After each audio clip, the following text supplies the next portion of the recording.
अनुगमन वेग, अनुगमन गमन गमन वेग, ड्रिफ्ट वेलोसिटी, उपवाह वेग इस नाम से भी जाना गया है। एक्चुअल में ये चीज़ क्या है, बहुत ही मज़ेदार चीज़, ड्रिफ्ट वेलोसिटी। तो इसको रिप्रेजेंट करते हैं जी, वी के नीचे ऐसे डी लगा देते हैं हल्का सा, वी डी। एक्चुअल पोजीशन क्या है देखो, बड़ी मज़ेदार कहानी है। आपने देखा होगा स्विच ऑन किया, बल्ब जल गया एकदम तुरंत। ये जो होता है ड्रिफ्ट वेलोसिटी, इस टाइप का वेव होता है, 0.0001 मीटर पर सेकंड। ओके, एक सेकंड में बस इतना, चींटी की तरह, चींटी की चाल है बिल्कुल एकदम से। यानी हमारे जो वायर है, एक्चुअली चालक तार ही है, उनमें जो करंट है यानी इलेक्ट्रॉन, वो इस स्पीड से चलते हैं। 5 किलोमीटर दूर बल्ब जलेगा, मिली सेकंड नहीं लगने की, आपके यहाँ भी जल जाएगा। फिर क्या है, स्पीड तो इतनी है इलेक्ट्रॉन की, और हम ये बोल रहे हैं कि इलेक्ट्रॉन ही है जो सरफेस पे चल रहा है तार की, वो क्या है, इलेक्ट्रॉन है। इसी स्पीड से चल रहा है, बल्ब इतनी जल्दी कैसे जल रहे हैं, क्या चीज है सब। देखो क्या है, देखिए ये तो बताया था मैंने, सरफेस पे चलते हैं इलेक्ट्रॉन, फार्मूला भी अभी आएगा आई में, और वीडी में संबंध भी आएगा, NEA VD, अनुप्रस्थ परिच्छेद का क्षेत्रफल है तार की। एक्चुअल पोजीशन देखो क्या है, मान लीजिए देखो मैं अगर लिखता हूँ चांदी और आपका तांबा, तो ये वैद्युत चालकता के घटते क्रम में कुछ चीज लिखी हुई है, एल्यूमिनियम। एल्यूमिनियम, सपोज करो मैंने एक तार बनाना है तांबा, तो तांबे के लिए क्या है, तांबे के 1 घन मीटर आयतन में अगर मैं बात कहूं तो 1 घन मीटर आयतन में ऑलमोस्ट लगभग 10 की पावर 28 इतने इलेक्ट्रॉन होते हैं। बहुत बड़ी संख्या है 1 घन मीटर आयतन में, यानी कि 1 मीटर लंबाई हो, 1 मीटर चौड़ाई हो, 1 मीटर ऊंचाई हो, इस टाइप का कोई घर में घन लूं किसका, मान लो तांबे का एरिया, तो उसमें लगभग इतने इलेक्ट्रॉन है। समझाऊंगा बात, देखो किस तरह से बात बन गएगी। इसी स्पीड से कैसे 5 किलोमीटर दूरी एकदम से ऑन करते ही बल्ब जल जाता है, क्या होता है, तो इतने आयतन में इतने इलेक्ट्रॉन है। अब मैं इसका एक तार बनाना चाहता हूँ, तार बना लिया मैंने इसका, देखो πr² L बराबर 1। अभी 1 घन मीटर आयतन था, तो ये घन मीटर आयतन है। सोचा मैंने इस तार का, जो मैं वायर बना रहा हूँ इस तरह से, इस वायर का जो क्षेत्रफल है ये πr², ये अनुप्रस्थ परिच्छेद का क्षेत्रफल, ये मैंने चलो 1 वर्ग सेंटीमीटर ले लिया, मोस्टली ऐसे ही बढ़ते हैं, तो L आ गया 1/वर्ग सेंटीमीटर, 10⁻⁻⁴ 10⁻⁴, यानी कि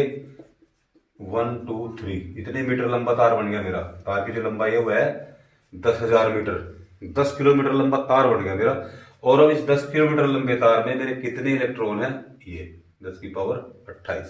समझते रहो जरा, देखते रहो चीजें किस तरह की है, पेन का रंग बदल लूं। तो ये जो मेरा वायर बना है अब, इसकी लंबाई है 10,000 मीटर। ओके,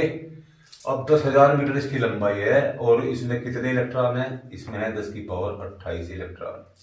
अब इस तार को मैंने फिर लिया, सपोज करो मैं अब देखिए मेरे पास, देखिए 1 2 3 4 मीटर में इलेक्ट्रॉन वो है 10 की पावर 28। एक में होंगे कितने, तो 10 की पावर 28 अपॉन 1 2 3 4, तो 10 पावर कम हुई 4, इतने हो गए। मैं ये देखना चाहता हूँ कि इतनी मीटर लंबाई में कितने हैं। इतने मीटर में क्यों देखना चाहता हूँ, बिकॉज चाल बराबर दूरी बटा समय एक फार्मूला है, और मैं समय को जब 1 सेकंड लूंगा, क्योंकि मेरा जो क्या है हिसाब, समय 1 सेकंड लेना पड़ता है, I = Q/T में। अगर ये वैल्यू यहाँ पुट करूंगा I =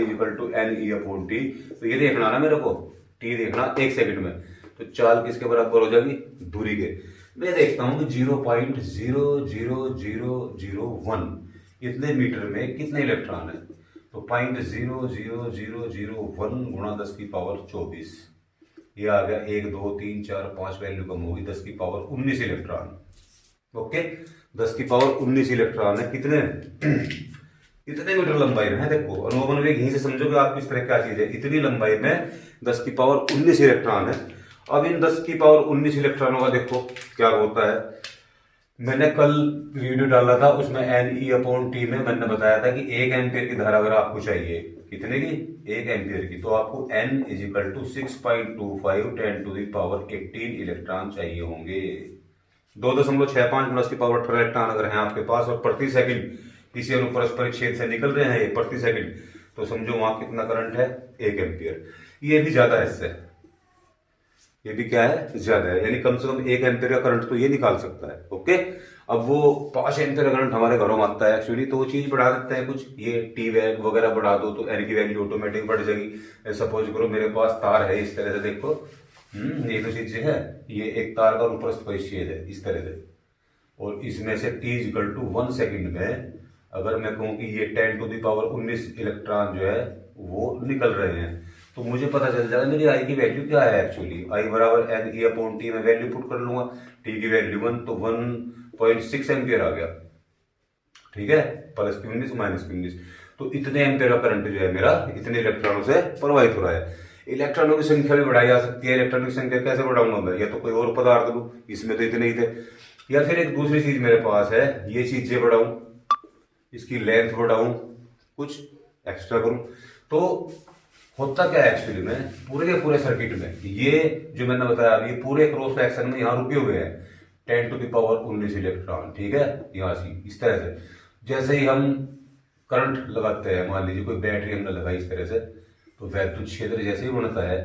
बताया था ना ऐसे ही, तो इसके सरफेस पे बनता है वैद्युत क्षेत्र, अंदर नहीं बनता, तो इसके सरफेस पे ऐसा वैद्युत क्षेत्र बन गया, और वैद्युत क्षेत्र बनते ही क्या हुआ, ये जो इलेक्ट्रॉन हमारा रखा था इस पे एक फोर्स लगती है, force F is equal to E into Q. तो ये फोर्स के कारण क्या होता है, ये सभी के सभी 10⁻19 इलेक्ट्रॉन जो है रुक रुक के, ठीक है, जैसे कूदते कूदते या मतलब सरकते हैं धीरे धीरे, ऐसे ड्रॉप होते रहे धीरे धीरे धीरे धीरे, ठीक है, तो इस तरह से ये तो इलेक्ट्रॉन तो धीरे धीरे ऐसे ड्रॉप होते हैं, जैसे कीड़ी की चाल होता है ना, इस तरह चलते हैं। और 10⁻19 निकल गए 1 सेकंड में, 1 सेकंड में कितने निकल गए 10⁻19 इलेक्ट्रॉन, और वो भी ऐसे ही बस टिक टिक टिक टिक टिक टिक टिक करके ऐसे, ठीक है, पूरी परिच्छेद से ऐसे निकल गए, लेकिन ये निकले बहुत धीरे धीरे। जो स्पीड मैंने की बताई थी आपको, क्या स्पीड बताई थी, पूरा का पूरा वायर इस तरह से ये इस तरह चल रहे, तो मैंने बताया था स्पीड तो बहुत कम है, अनुगमन वेग तो 10⁻⁻4 मीटर पर सेकंड है, लेकिन एक्चुअल में क्या होता है, ई जो है उसकी स्पीड बहुत है, यानी जैसे ही बैटरी लगाई पॉजिटिव नेगेटिव तुरंत वैद्युत क्षेत्र इतनी स्पीड से बदलता है, बहुत तेज है, और इनका क्या है, ये धीरे धीरे निकलते हैं, ठीक है, स्पीड से एकदम क्या हुआ, फ्लो शुरू हो गया,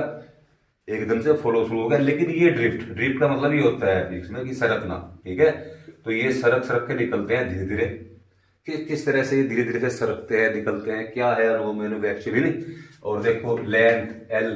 अब देखो एल चेंज होगी तो मैं बताता कि इतनी मीटर लंबाई में इतने इलेक्ट्रॉन थे, इतनी मीटर लंबाई में इतने इलेक्ट्रॉन थे, इतनी मीटर में इतने हैं, अनुप्रस्थ परिच्छेद इस पे भी डिपेंड करता है मामला, ये ज्यादा कम होगी तो उसी हिसाब से 1 घन मीटर का आयतन का जो हम टुकड़ा लेके चले थे उसका जो बनेगा क्या नाम, वायर, उसका सीधी सी बात है इस चीज पे भी और इस चीज पे भी ये चीज मतलब डिपेंड करेगी कि एन की वैल्यू क्या होने वाली है, जो यहां से निकलने वाले इलेक्ट्रॉन है इस अनुप्रस्थ परिच्छेद से, अगर ये ज्यादा होगा तो ज्यादा इलेक्ट्रॉन निकलेंगे, ठीक है नहीं, तो एक मतलब चीज आती है जो एल और पाई आर स्क्वायर इन पे डिपेंड कर रही है, प्रतिरोध का फार्मूला होगा R into rho L upon A, तो ए और एल जो रोल अदा कर रहे हैं एक्चुअली में ओम का नियम क्या है, ओम का नियम है कि वी अपॉन आई नियत रहता है यानी वी दुगुना करो तो ये भी ऑटोमेटिक क्या हो जाता है, 2 गुना हो जाता है, प्रतिरोध के इक्वल होता है आर रेजिस्टेंस के इक्वल। अब रेजिस्टेंस तो चेंज हो सकता है, एल और ए वगैरह चेंज करोगे तो रेजिस्टेंस चेंज हो जाएगा, तो फिर वी अपॉन आई जो है वो सब यही तो चीज है। जैसे वी को डबल किया, समझो 2v किया, ओके, तो देखो v में और e में संबंध है e इंटू डी या e इंटू एल, तो ये भी डबल हो गया, ये डबल हो गया तो ये डबल हो गया, f बराबर e into Q, f double हो गया तो f बराबर m में, a डबल हो गया, तो एक संबंध बनेगा आपका चल के एक्सेलरेशन में और अनुगमन वेग में, तो vd डबल हो गया, और vd डबल हो गया तो भैया फिर क्या आपका, ये अगर डबल है मान लो 2vd, तो फिर I बराबर NEAVD, तो ये भी क्या हो गया, डबल हो गया। एक प्रोसीजर नहीं, बहुत प्रोसीजर है, v को डबल किया, E डबल हो गया, F डबल हो गया, A डबल हो गया, vd डबल हो गया, तो I डबल हो गया, ऐसे v upon I, v double हो गया आई डबल हो गया, मतलब ओम का नियम ऐसे सिंपल नहीं है एकदम, ओम का नियम वी अपॉन आई नियत रहता है, ठीक है, लिखने के लिए समझाने के लिए बता रहा हूं मैं क्या चीज है, वी को किस तरह से चेंज करके आई किस तरह से चेंज हो रहा है, कंप्लीट अनुगमन वेग एक्चुअल में है क्या, ठीक है। अब इसको समझते हैं, मैं एक बार अपना वीडियो चेक कर लूं कि वो ठीक आ रहा है नहीं, उसके बाद नहीं तो फिर मैं नेक्स्ट, यार अभी 15 मिनट का मैंने कुछ आपको ठीक है बकवास टाइप कुछ चीज बताई है अभी, लेकिन ये समझ में आ गया होगा कि ये थिरक थिरक के ऐसे धीरे धीरे धीरे जैसे दिल धड़कता है ना, धक धक धक धक, तो इस तरह से यहां से निकलते हैं, और वही अनुगमन वेग है। जैसे ही कोई वैद्युत क्षेत्र, बाह्य वैद्युत क्षेत्र, देखो अगर कोई डेफिनेशन पूछे अनुगमन वेग एक्चुअली में है क्या, तो मैं थोड़ा सा बता दूंगा, फिर बड़ा वीडियो डाल लगे जब ओम के नियम का उत्पन्न करेंगे। इससे अनुगमन वेग के आधार पर ओम के नियम की उत्पत्ति करूंगा नेक्स्ट वीडियो में। Most important question UP board के लिए, सबसे टॉप का सवाल। लेकिन अनुगमन वेग क्या होता है पूछ लेते हैं।